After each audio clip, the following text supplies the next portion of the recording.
प्राचीन भारताच्या इतिहासाची पुरातत्वीय साधने. आता बघा की इतिहास जो आहे तो इतिहास पुराव्याच्याच आधारे लिहिला जातो. त्यामुळं महान इतिहासकार यांनी म्हटलेलं आहे की नो डॉक्युमेंट्स नो हिस्ट्री. कागदपत्र नसतील तर इतिहास नाही.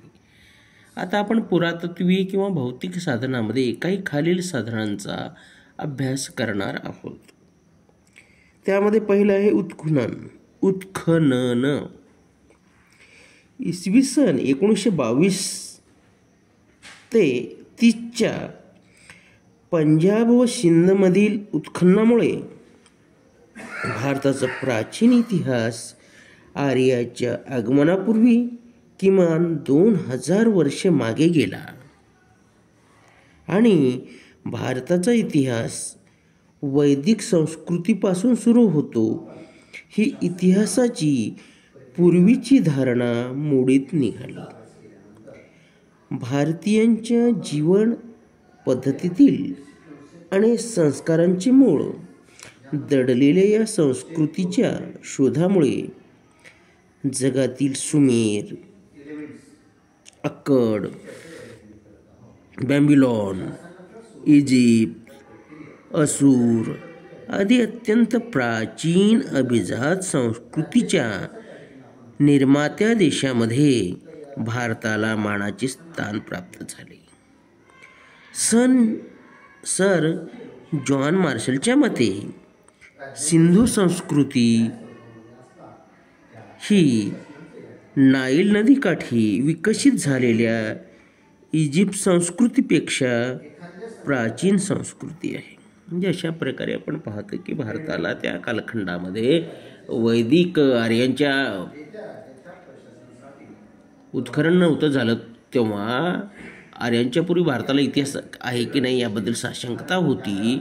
भारताला प्राचीन संस्कृती आहे की नाही याबद्दल साशंकता होती. परंतु जेव्हा अशा प्रकारे उत्खनन झालं 1922 ते 30च्या दरम्यान, त्यावेळेस आपण पाहतो की जगाला लाजवेल अशी इजिप्त संस्कृतीसारखी संस्कृती भारत देशामध्ये अस्तित्वात होती. याबद्दल आपल्याला ओळख या उत्खननामुळे झालेली मिळते. इसवी सन 1922 मध्ये कराचीच्या उत्तरेस 260 मैलांवर सिंध प्रांतातील लारखाना जिल्ह्यात मृतांची टेकडी वा मोहजदरो या नावाने ओळखल्या जाणाऱ्या ठिकाणी उत्खनन चालू असताना डॉक्टर राखलदास बॅनर्जी यांना अगदी अचानक योगायोगाने भारतातीलच नव्हे तर जगातील अत्यंत प्राचीन संस्कृतीतील नगराचा शोध लागला. याच्या प्रकारे आपण पाहतो की 1922 मध्ये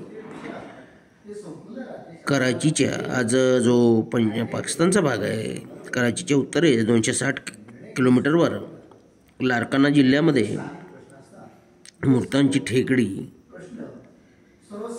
व मोहजदरो या नावाने ओळखल्या जाणाऱ्या त्या ठिकाणाचा शोध लागला आणि तिथे आपण पाहतो की अशा प्रकारे एक शहर अस्तित्वात असलेलं आपल्याला आढळून येतं. मोहनजोदरो इसवी सन 1922 मध्येच डॉक्टर दयाराम साहनी यांनी पंजाब प्रांतात मॉन्टेगोमेरी जिल्ह्यात हरप्पा येथे उत्खनन चालू असताना दुसऱ्या प्राचीन नगरांचा शोध लावला. हरप्पा, मोहनजोदरो आणि हरप्पा ही दोन्ही एकाच प्राचीन संस्कृतीत विकसित झालेली सिंधू संस्कृतीची दोन प्रमुख केंद्रे होती. पुढे सर जॉन मार्शल यांच्या देखरेखीखाली डॉक्टर राखलदास बॅनर्जी आणि डॉक्टर दयाराम साहनी यांनी उत्खननाचे काम 1930 पर्यंत पूर्ण केले. म्हणजे अशा प्रकारे हरप्पा संस्कृतीमधील मोहनजोदरो एक भाग, दुसरा हरप्पा एक भाग. अशा प्रकारे त्या कालावधीमध्ये 2 महत्त्वाची केंद्रे अस्तित्वात असलेली आपल्याला पाहायला मिळतात.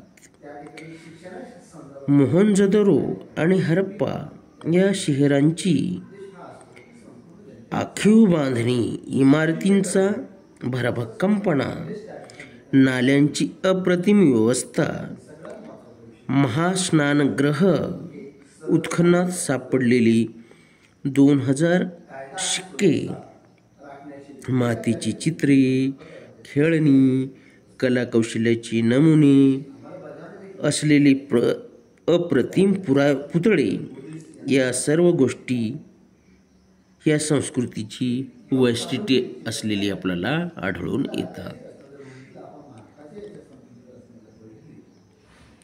सिंधूच्या खोऱ्यात विकसित झालेल्या आणि म्हणून सार्थपणे तिच्याच नावाने ओळखल्या जाणाऱ्या 5000 वर्षापूर्वीच्या या संस्कृतीतील लोकांच्या धर्मकल्पना आजही हिंदू धर्मात आढळून येतात.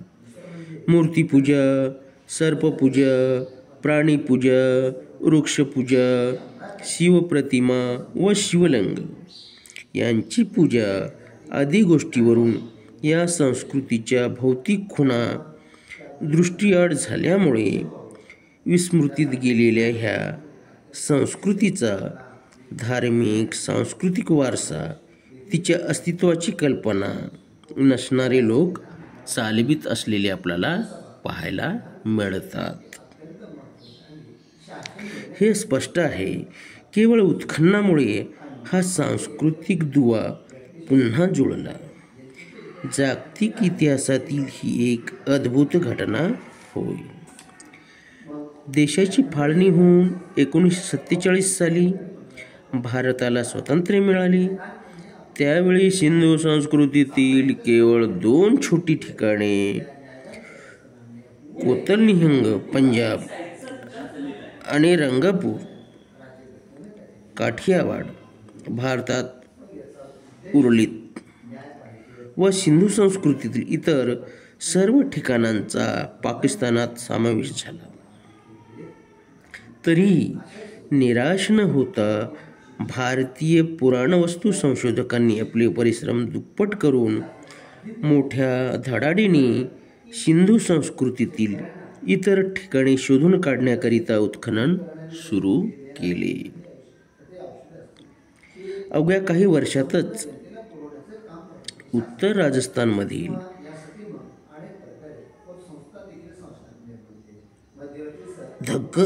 घग्गर खोऱ्यात, पंजाबमधील सतलजच्या खोऱ्यात आणि पश्चिम भारतामधील गुजरातमध्ये पुराणवस्तू संशोधकांनी सिंधू संस्कृतीशी साम्य दाखवणाऱ्या अनेक ठिकाणांचा शोध लावला. आज आपल्याला भारताच्या नकाशावर हरप्पा संस्कृतीची 150 पेक्षाही जास्त ठिकाणे दाखविता येणे शक्य झाले. ते आपल्या पुराणवस्तू संशोधकांच्या अथक प्रयत्नामुळेच. आपल्या पुराणवस्तू संशोधकांनी हरप्पा संस्कृतीशी साम्य दाखवणाऱ्या ज्या 150 ठिकाणांचा शोध लावला, त्यापैकी काही अत्यंत महत्त्वाची ठिकाणे म्हणजे मांडा जम्मू जिल्हा, रुपार पंजाब, कालीबंगन राजस्थान, बानावली, दौलतपूर व मिठाथल हरियाणा, अलमगीरपूर उत्तर प्रदेश, लोथल, रंगपूर, डेबाकुस व सुरकोच्चा गुजरात ही ठिकाणे आहेत. महाराष्ट्रामध्ये गोदावरीची उपनदी असलेल्या प्रवरा नदी काठावर झालेल्या उत्खननामध्ये हरप्पा येथे मिळालेल्या वस्तूही साम्य दाखवणाऱ्या वस्तू सापडल्या. अशा प्रकारे उत्खननाद्वारे आपल्याला भारताचा इतिहास, विशेषतः सिंधू संस्कृतीचा इतिहास पाहण्यासाठी मदत झालेली पाहायला मिळते आणि ह्यावरून भारतालाही गौरवशाली इतिहास होता हे सिद्ध होते.